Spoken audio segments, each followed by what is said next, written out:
Palabra de honor que un día de estos no hablaremos más de pactos, pero es lo que está en la cocina informativa, en la cocina de la política, la negociación para cerrar la constitución de las distintas instituciones en nuestra tierra. Tiempos apasionantes con levantadas de las mesas, no hacia arriba the table, ¿no? Sino discrepancias entre los interlocutores de unas formaciones y otras.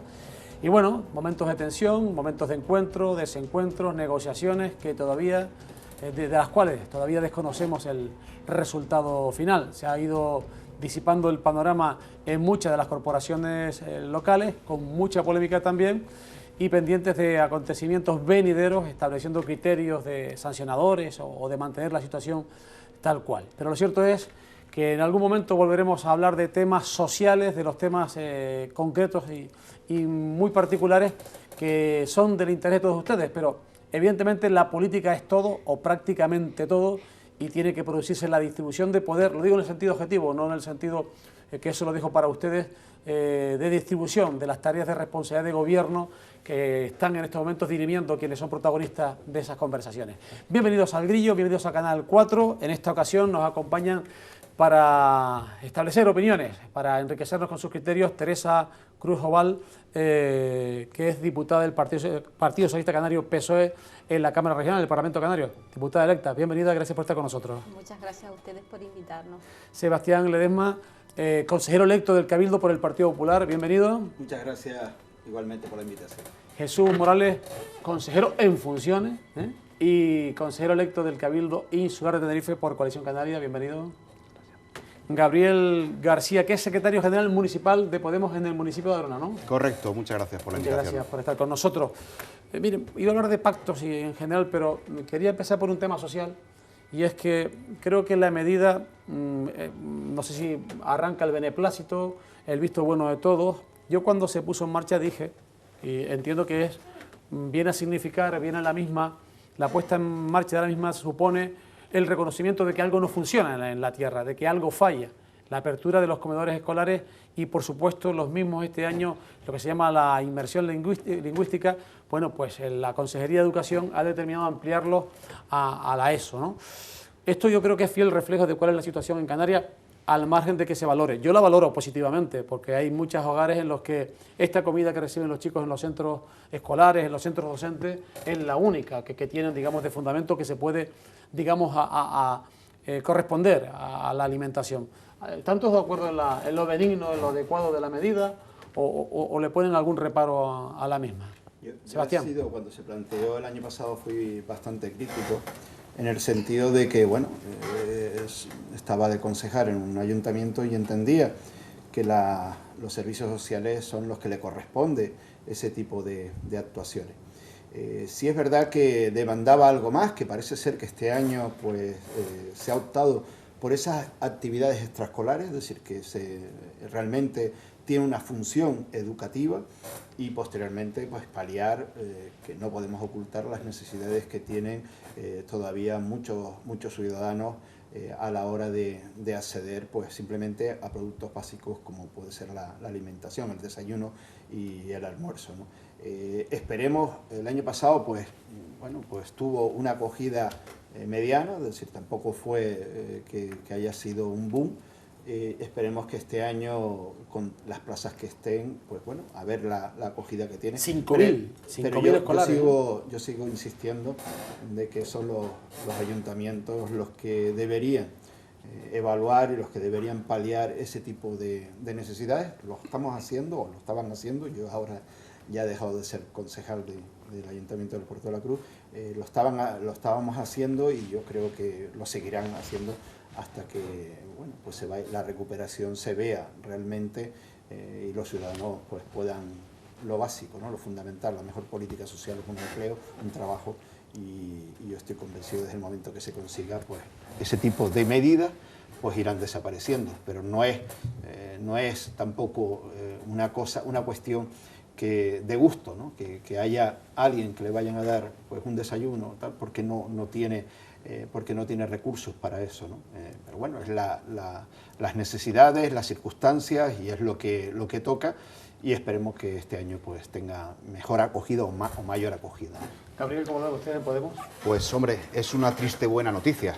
Es una triste obvia, es triste que el siglo XXI en el que estamos y que tengamos una sociedad que haya niños, bueno, mayores, y que haya mucha gente que esté sufriendo todo esto del hambre y del paro, tengamos que poner paños calientes, tengamos que hacer inventos extraños cuando esta solución tenía que haber sido no dar de comer a los niños, sino haber encontrado un trabajo y haber encontrado la forma de poder hacer que los padres trabajen, que este país produzca, que en Canarias hay sobradas formas de poder hacer todo este trabajo, en el que desde Podemos pues buscamos y creemos que hemos encontrado una solución para que esto no vuelva a ocurrir el verano que viene, ¿no? que se apañe rápido. Jesús. Yo creo que la medida es positiva, está claro. Todas aquellas medidas que ayuden a paliar la actual situación social que tenemos ahora mismo en Canarias, pues bienvenidas sean. Está claro que como discurso del compañero que tenemos en la mesa de Podemos queda muy bonito, pero del dicho al hecho va un buen trecho, y después aplicarlo cambia mucho la cosa, porque aquí no estamos hablando de una medida, o mejor dicho, de acciones que se puedan llevar a cabo en el ámbito autonómico. Aquí básicamente estamos hablando del ámbito nacional, o sea, la economía no la cambia el gobierno de Canarias, ni la cambia el Cabildo, ni la cambian los municipios, la cambia la sociedad y la cambia, está claro que el gobierno estatal con sus políticas macroeconómicas.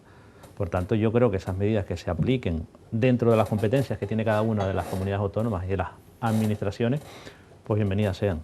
Está claro que han sido un éxito, incluso en otros lugares de España se está copiando dicha medida, por tanto, significa algo, eso nos da idea de algo, por un lado, y por otro lado yo no comparto en este caso la visión completa que tiene el compañero Sebastián, ¿no? En el sentido de que está claro que aquí tiene que haber una colaboración interadministrativa, o sea, las distintas administraciones tienen que ponerse de acuerdo a la hora de solucionar los problemas. Está claro que la Consejería de Educación, la competente en materia de educación, pero digamos la titular de esos centros educativos, que son un centro de referencia donde esos niños están durante todo un curso escolar, digamos con unos hábitos de estudio, pues es lógico, por otra parte, que si es posible disponer de esas infraestructuras, disponer de esos monitores para esa inmersión lingüística, y además favorecemos pues ese aspecto social de esta medida, pues yo creo que en ese sentido es bastante positiva, y el hecho de que este año pues se quiera ampliar incluso hasta los 14 años dicha opción, ya no solamente niños hasta los 11, sino también hasta los 14. O sea, yo creo que es una buena medida del Gobierno canario. Teresa. En los comedores escolares o los talleres de inversión lingüística hay que situarlos, que efectivamente la situación de pobreza es algo que está ahí. Hemos sufrido y estamos sufriendo todavía una crisis económica y social muy importante, y es una medida para luchar contra la pobreza y la exclusión social de un colectivo concreto, que son los menores. Me parece que esa medida solo la podía poner en funcionamiento el Gobierno de Canarias. Es obvio que los ayuntamientos no pueden poner esa medida. Los ayuntamientos son competentes en ayudar a las familias que están pasando una situación de pobreza a través de las ayudas de emergencia social. Cubren lo que es la alimentación, pero la alimentación en sí no llega a toda la población, ni llega con la intensidad que tendría que llegar. Muchos niños de Canarias y de España, el único alimento equilibrado, alimentación equilibrada que reciben es la que reciben de los comedores escolares. Eso es así. Entonces, creo que hay ayuntamientos muy implicados que están, además de los talleres que promociona el Gobierno de Canarias, en este caso la Consejería de Educación, implicándose en distintas actividades extras, para que no sean aquellos niños del municipio que están en una situación de pobreza y van al comedor escolar. Y yo creo que este año se ha dado un paso más, incorporando a los niños de primero y segundo de la ESO. No se entendía muy bien esas familias que tienen niños en infantil y primaria y van al comedor escolar, y luego el de primero y segundo de la ESO, que son niños pequeños, no tuvieran esa oferta. No, vamos a ver, para aclarar el concepto, yo digo que las necesidades te obligan a adoptar este tipo de medidas, pero no es lo ideal, como decía el compañero de Podemos, ¿no? Es decir, claro que no. Es decir, la Consejería de Educación tiene unas competencias. Y las competencias básicamente van destinadas a la educación. Es verdad que hay unos comedores escolares y que esos comedores escolares, pues, por otras circunstancias, funcionan dentro de cada colegio o cada instituto, etcétera, etcétera, por unas cuestiones de tiempo, etcétera, etcétera. Pero lo que digo que no es lo ideal, que los ayuntamientos son los que realmente son responsables de dar y de cubrir ese tipo de necesidades. Y eso es lo que yo he expresado. Yo no he dicho ni que me opongo radicalmente, ni que lo he visto mal. He dicho que al principio, el año pasado, tampoco fue un éxito, como decía Jesús, no fue un éxito. Yo creo que quedaron plazas libres. Este año se ha ampliado mucho más y veremos la acogida que tiene. Pero no creo que sea adecuado que unos niños vayan al comedor y que los diferencien o le pongan esa etiqueta porque no tienen recursos, ¿no? Yo creo que ahí no es lo adecuado. Pero bueno, ahora mismo las circunstancias, y yo que lo he vivido durante 4 años, estos últimos 4 años en los ayuntamientos, sé las necesidades que hay, ¿no? Y bueno, pues sí, espero que esta medida sea pues temporal, y que ojalá en los próximos años pues tenga que desaparecer. Eso es lo ideal, pero lo ideal no es que un colegio tenga que dar comida por necesidades sociales de alimento. Lo ideal es que el colegio dé la educación, imparta la educación y además, pues oye, el comedor escolar tiene otra función diferente, pero no por una necesidad social para diferenciar a unos ciudadanos que por desgracia carecen de recursos para poderse proveer de los alimentos básicos, ¿no? A ver, los comedores escolares son servicios extraordinarios dentro de educación. Esta medida es una medida extraordinaria, o sea, dentro del paquete de medidas de lucha contra la pobreza y exclusión social, se han tenido que arbitrar medidas que en otro momento seguro que no se hubieran puesto en funcionamiento, y lo deseable es que en un futuro dejen de funcionar los comedores escolares, porque eso significa que las familias tienen trabajo, todos los miembros están trabajando y evidentemente pueden cubrir las necesidades básicas de la familia. Pero hoy la realidad no es esa, y como no es esa, evidentemente el Gobierno de Canarias, y en este caso a través de la Consejería de Educación, ha tenido que arbitrar estas medidas, y sigo diciendo lo mismo. Los ayuntamientos sensibles y como administración más cercana a la población han tenido que incluir en los colegios una serie de actividades precisamente para no etiquetar a los niños de aquellas familias más vulnerables de cada una de las localidades.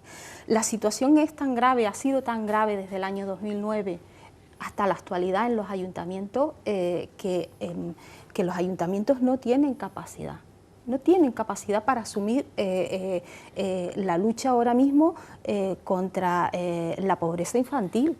¿Qué es esto? Darle los alimentos, cubrir las necesidades básicas de alimentación de la población infantil. No tienen capacidad, porque la mayor parte de los ayuntamientos, podemos hacer un análisis de los 88 ayuntamientos, ¿a quiénes están haciendo frente? Es que han tenido que incrementar sus partidas, a lo largo del año han tenido que hacer varias modificaciones presupuestarias, porque a lo que antes era 2 o 3 familias pidiendo, o 2 o 3 no, unas cuantas pidiendo alimentación, se le ha sumado ahora agua, luz, medicación, con el copago sanitario tienen que estar haciendo frente incluso a transporte sanitario en el sur de la isla, la gente que tiene que recibir tratamiento de oncología, una familia que solo recibe una pensión, viven de una pensión, desde luego que están en una situación de pobreza. Si esa familia tiene niños, pues evidentemente las dificultades de alimentarlos adecuadamente están ahí. O sea que el comedor escolar es una necesidad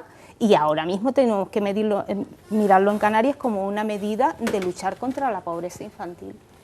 Jesús. Yo creo que a veces nos centramos en hablar de competencia, cuando yo creo que aquí no es cuestión de competencia, es sentido común. O sea, tenemos unas infraestructuras, tenemos unos niños que durante todo el curso escolar están recibiendo educación y a su vez están haciendo uso del servicio de comedor escolar.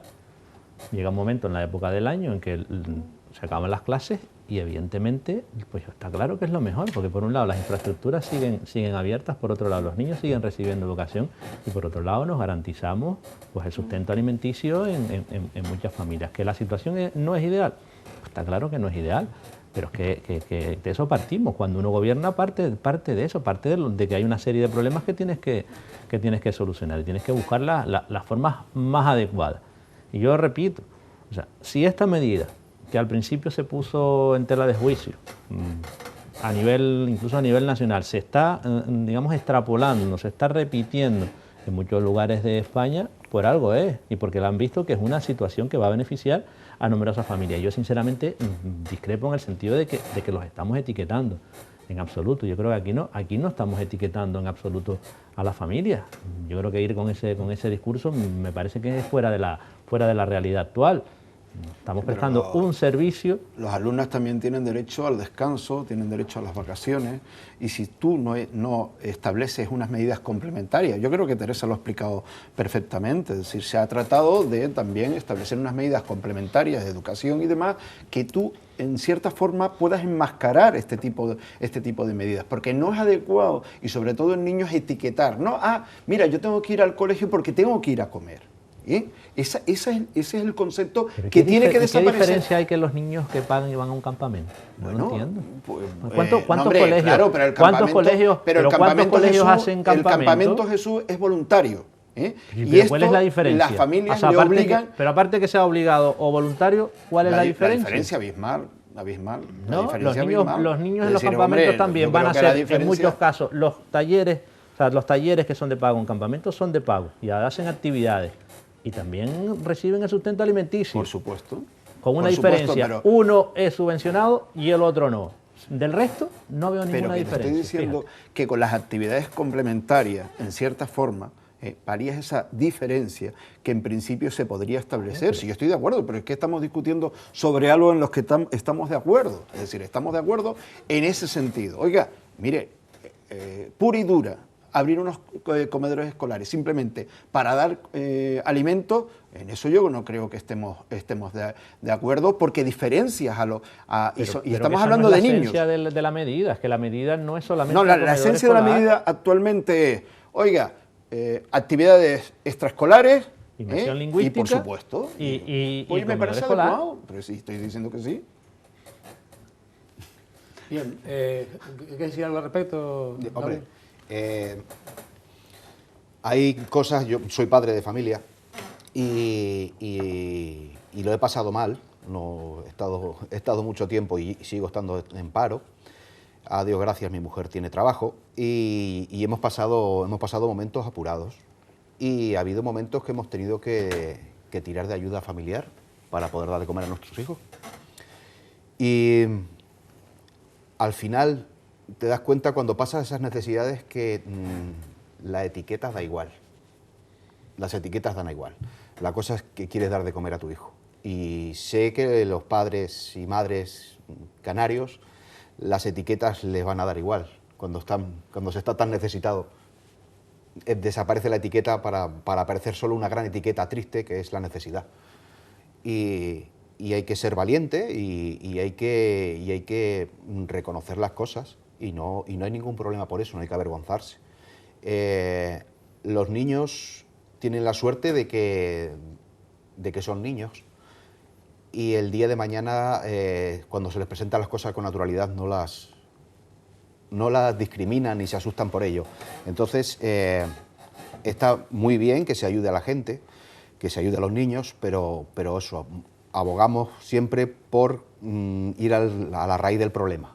Y la raíz del problema no es dar de comer al niño, sino darle un trabajo a los padres, dar unos servicios a toda la ciudadanía y básicamente es con eso con lo que conseguiríamos que desaparecieran estas campañas. Decía esta mañana una persona próxima a nosotros, a los medios de comunicación, lo siguiente, que a ver cómo se podía arreglar este asunto, porque no solamente son los niños, que son parte fundamental, porque hoy, antes de la crisis, la pobreza se decía que tenía rostro de mujer y mayor, pero ya es prácticamente los segmentos de la sociedad, son todos los que tienen un rostro de pobreza, por los niveles de paro en Canarias, que están en cabeza del ranking nacional, porque los parados, la mitad de los parados de esta comunidad, esas familias no entran en ningún tipo de prestación, por el copago, porque hay gente que no tiene para hacer frente a la medicación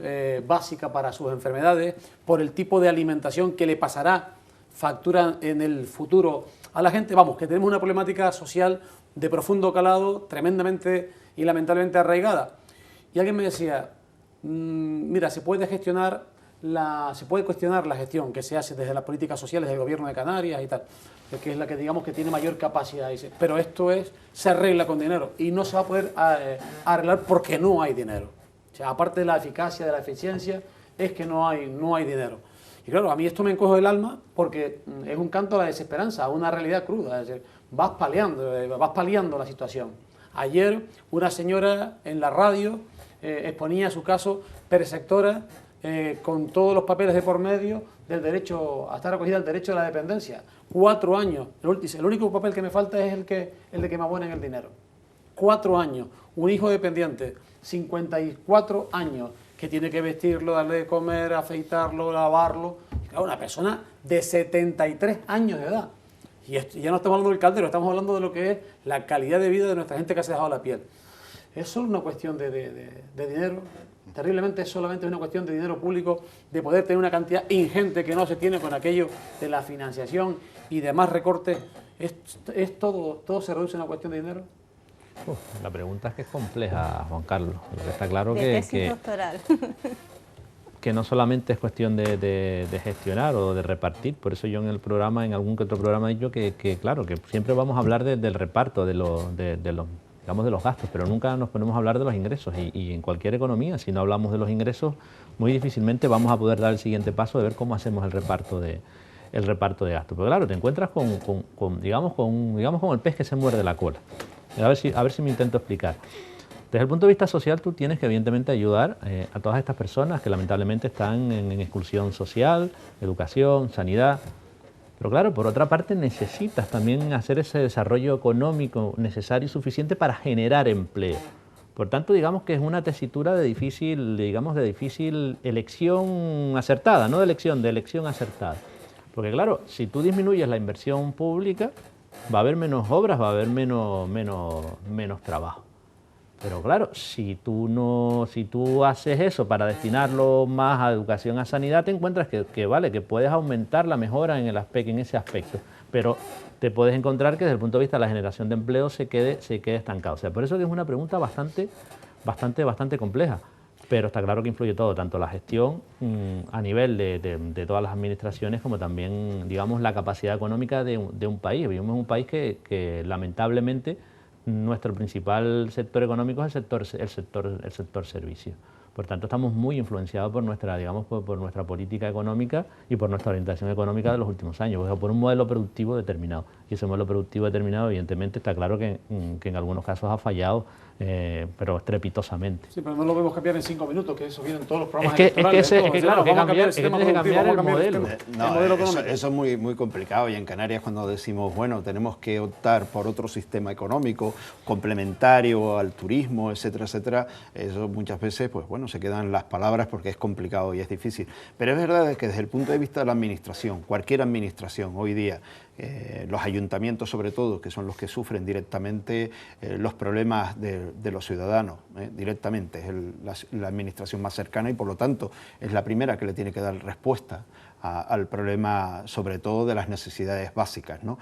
Lo número uno que tú te planteas como concejal, como alcalde, es eso, ¿no? Paliar las necesidades sociales, ¿no? Yo recuerdo hace muchos años, bueno, llevo en la administración local algunos años, tanto en la oposición como en el gobierno, como apenas los presupuestos de una administración, a veces llegar al 5% era complicadísimo, un 3% en servicios sociales, un 4%, después se consiguió llegar al 6% y hoy día ninguna administración baja del 10%, ¿no? Es decir, y muchas destinan un porcentaje mucho mayor de ese 10% a los servicios sociales, ¿no? Eso en primer lugar, pero también en segundo lugar lo que decía Jesús, es necesario pues ese desarrollo económico, es necesario que la economía empiece a crecer, que la economía empiece a producir, porque está claro, ¿no? La gente no va por gusto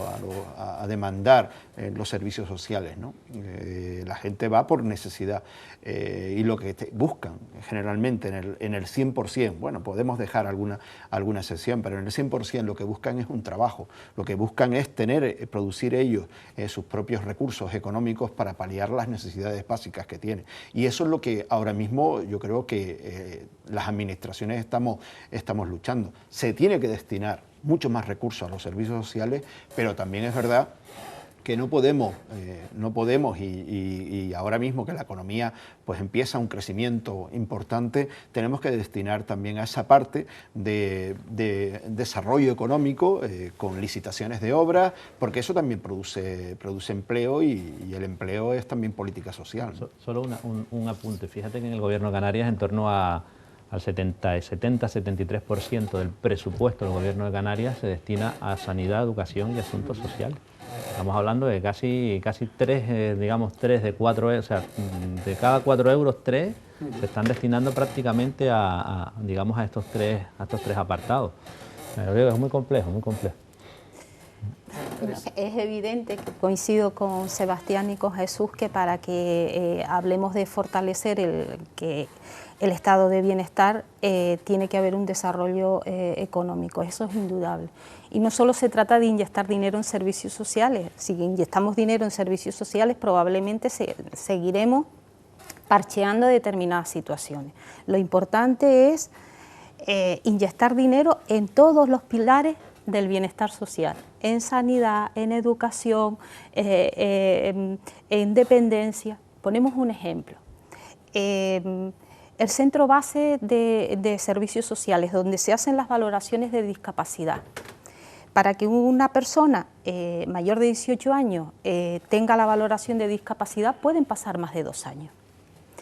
¿Qué supone eso?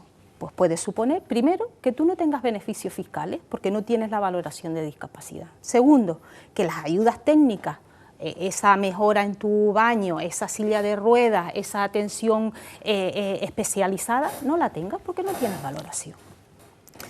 Supone también que esa vivienda adaptada que tienes que tener no la tengas porque no tiene valoración. Al final, ¿qué estamos hablando? De que una familia, si tiene la valoración, también puede tener una prestación económica. Estamos hablando de una familia que la condenamos a ser pobre o a vivir peor, en peores condiciones. Entonces, ya no solo es una cuestión de dinero, sino también de reorientar determinadas políticas. Igual con el tema de educación. Imagínate, a veces en las bases ponemos ahora mismo que los padres tienen que estar al corriente con sus obligaciones tributarias. Pues ahora en este momento de dificultad económica los padres solo piensan en comer y en pagar el agua y la luz. A veces pues se les olvida, no pueden pagar el rodaje, el IBI, no lo pueden pagar. Este año no lo he podido pagar. Entonces hay que buscar una serie de medidas para que efectivamente esos padres no necesitan los libros para sus hijos, sí los necesitan. ¿Tenerlos en el primer momento, en el mes de septiembre, es importante? Sí, porque estás evitando que esos niños se les excluya. Un niño que no tiene libros y material escolar, o lo obligas a que no supere el curso con normalidad, o a que esté molestando al resto de los alumnos. Al final los estamos excluyendo. Entonces, sí, inversión económica es necesaria, no solo en servicios sociales, sino en todos los pilares del bienestar. Pero además hay que reorientar determinadas políticas para realmente que la situación cambie de manera real. A ver. Bueno, siempre se achaca la culpa a la forma en que se inyecta el dinero. Y lo que tendríamos, y se achaca también la culpa a que no se puede de una forma o de otra. La voluntad política es lo que cuenta, lo hemos visto a partir de cómo ha irrumpido ahora Madrid y cómo han irrumpido diferentes partidos, plataformas en las diferentes capitales. La voluntad política es importante. Si no hay nadie valiente que no se atreva a dar ese primer paso, jamás va a existir ese primer paso. La valentía tiene que ser parte primordial del mundo político, porque conforme estamos viviendo ahora no hay nada despejado para nadie. Está muy abandonado. Comentaba que el tema que estamos en un modelo productivo del sector servicios, de turismo. ¿Qué pasa con el sector primario? ¿Por qué no se incentiva el sector primario?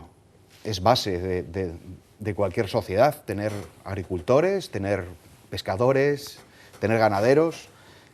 Canarias es un sitio perfecto para poder desarrollar el sector primario y no tenerlo abandonado como está. Yo estoy cansado de pasearme por la zona sur de Tenerife y ver solares vacíos y ver terrenos baldíos. Me choca mucho que esté tan abandonado, viniendo de donde vengo. Además, yo soy del norte de la península, soy de Bilbao, y todo ese aspecto lo tienen muy cuidado, y la producción del sector primario es básica, es una industria básica, la pesca, la agricultura, la ganadería.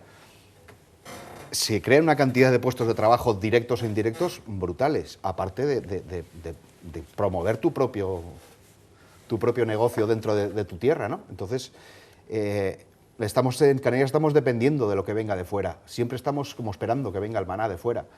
Es la sensación que tengo yo desde que estoy aquí.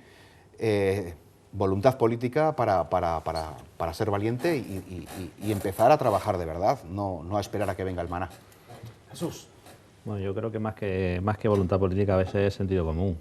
Cualquier familia tiene unos ingresos y en función de esos ingresos tendrás que aplicar las distintas políticas. Muchas veces no es cuestión de voluntad, es que es cuestión de que tienes 10 euros y esos 10 euros tienes que repartirlos. Ojalá tuviésemos más las distintas administraciones para poder repartir en función de lo que nos gustaría, pero el sistema es el que es y en esas reglas de juego son con las que tenemos que jugar. Cuando hablamos del sector productivo, en este caso soy el consejero de Agricultura del Cabildo, ¿por qué el sector primario no tiene una mayor implantación? Pues posiblemente por muchos motivos, por muchísimos. En el sur, por ejemplo, teníamos un principal cultivo era el tomate, por las distintas, políticas comerciales a nivel europeo, a nivel de España. Pues siempre el tomate español, en este caso el tomate de Canarias, salía perjudicado frente a las negociaciones que entablaba Marruecos con Europa, y una de las cuestiones de las monedas a cambio siempre era el tomate. Eso evidentemente nos perjudica. Canarias tiene unas características de minifundio, no es como en otras regiones que son grandes extensiones, que están mecanizadas, donde sus costes fijos son más llevaderos, ¿no? más ajustados, más asumibles, más ajustados. Tenemos el otro problema, en Canarias el agua no es el mismo, no es el agua que tenemos en la península, o sea, tenemos otro sistema completamente diferente, que además el agua ni siquiera es pública, que en Canarias el agua es privada. O sea, motivos muchos. Está claro que tenemos una competitividad que tenemos que potenciar. ¿Y cómo tenemos que potenciar esa competitividad? Pues tenemos que potenciarla con variedades locales, que es lo que ya hemos transmitido desde el Cabildo e incluso del Gobierno de Canarias en numerosas ocasiones. Tenemos que potenciar nuestras variedades que no tengas en otras partes del mundo como factor competitivo. Porque cuando tú vas a competir, estamos en un mundo global, estamos en un mundo abierto. O sea, debemos de pensar en esa línea. O sea, esto es un mundo global, un mundo abierto, donde desde el punto de vista comercial te pueden venir productos de cualquier lugar y tú puedes exportar esos productos. Tú si quieres competir con esos productos tienes que ser competitivo, y eso se consigue de muchas maneras. Por tanto, está claro que es un camino que tenemos que andar. pero que tenemos también unas dificultades inherentes a lo que son las características de las islas, y en el caso de otras islas tenemos la doble insularidad, o sea que ese es el panorama y esas son las reglas del juego, y las administraciones, los que somos cargos públicos, tenemos que bajo esas reglas del juego buscar las soluciones. Y está claro que en el caso de la agricultura tenemos un potencial, yo creo que un potencial importante, si eso lo asociamos al sector turístico, ese tiene que ser nuestro reto, de que el sector turístico sea un mayor consumidor, ese mercado interior sea el principal consumidor de nuestros productos en la isla. Bueno, te aseguro que estamos trabajando y todavía queda un largo camino, pero yo creo que se están sentando las bases de mejorar ese aspecto. He levantado el periscopio y he visto la tablet, tu tableta, el dato del crecimiento del PIB, pero respecto importante, notable, se recupera la actividad económica, pero el reflejo del crecimiento del empleo es nimio comparado con el crecimiento del PIB. Sí, es una noticia curiosa, ¿no? Que se ha recuperado el 39% del PIB destruido en la crisis, pero si lo llevas al términos de empleo, solo se ha recuperado el 13% del empleo. O sea, que es algo curioso, o sea, que aquí algo está pasando, porque si se recupera el 39% del PIB, pero eso no se ve reflejado en el empleo, habrá que analizar el porqué. ¿Estamos hablando de la economía sumergida? ¿Estamos hablando? No sé de qué estamos hablando, pero yo por lo menos, a mí me dan este dato, yo soy el responsable de economía y a mí me dan este dato y evidentemente tengo que saber por qué, porque esto a mí no me cuadra. No, los datos macroeconómicos, vamos a ver, tenemos una crisis global, una crisis que ha destruido todos los sistemas, ¿no?, que hasta ahora se han establecido, incluso dentro de las leyes económicas. Lo que hemos pasado ahora mismo, yo creo que todas las teorías se han caído por los suelos, ¿no? Ahora mismo el crecimiento que estamos teniendo tiene cuestiones positivas, ¿no? Es verdad que los ciudadanos no lo ven, la microeconomía todavía no lo ve, no se refleja en la microeconomía, pero hay que ver también datos positivos, ¿no? Cuando hay un crecimiento del PIB también quiere decir que hay más ingresos para las administraciones públicas, más impuestos, con lo cual vas a obtener más recursos que destinar a los... Ya, pero Sebastián, yo creo que la redistribución de la riqueza de que tanto se habla, está claro que esto es un ejemplo de que el sistema que si antiguamente la redistribución en muchos casos no era el adecuado, o desde distintas ideologías se decía que unas que no eran adecuadas, otras que eran adecuadas. Pero no es lo mismo una economía en recesión que una economía creciendo. Y tú lo sabes, porque está claro que no es lo mismo que una administración... que la economía para algunos se recupera, pero el empleo... Pero vamos a ver, el propio Cabildo lo tiene que ver, lo ha visto reflejado en sus propios presupuestos, el crecimiento que han tenido en el 2014. Ha sido por la reducción de la deuda, Sebastián. Por eso, porque tenían una deuda... mayor capacidad de crecimiento porque hemos reducido la deuda a la mitad. Pero vamos a ver, ese famoso plan de ajuste, plan para el pago de los proveedores, el Cabildo en un año se lo quitó y desde el punto de vista económico, por los ingresos fundamentalmente, por los ingresos, el Cabildo ahora mismo tiene unas circunstancias económicas muy favorables, y tú lo sabes. Ya, Sebastián, vamos a ver, vivimos en un país en el que la mayor parte de las empresas son autónomos y microempresas. Y lo que está sucediendo es que lo que están obteniendo beneficios son las grandes empresas, y eso se está reflejando, eso ha subido el PIB en las grandes empresas, no se está reflejando en el autónomo y en el pequeño empresario.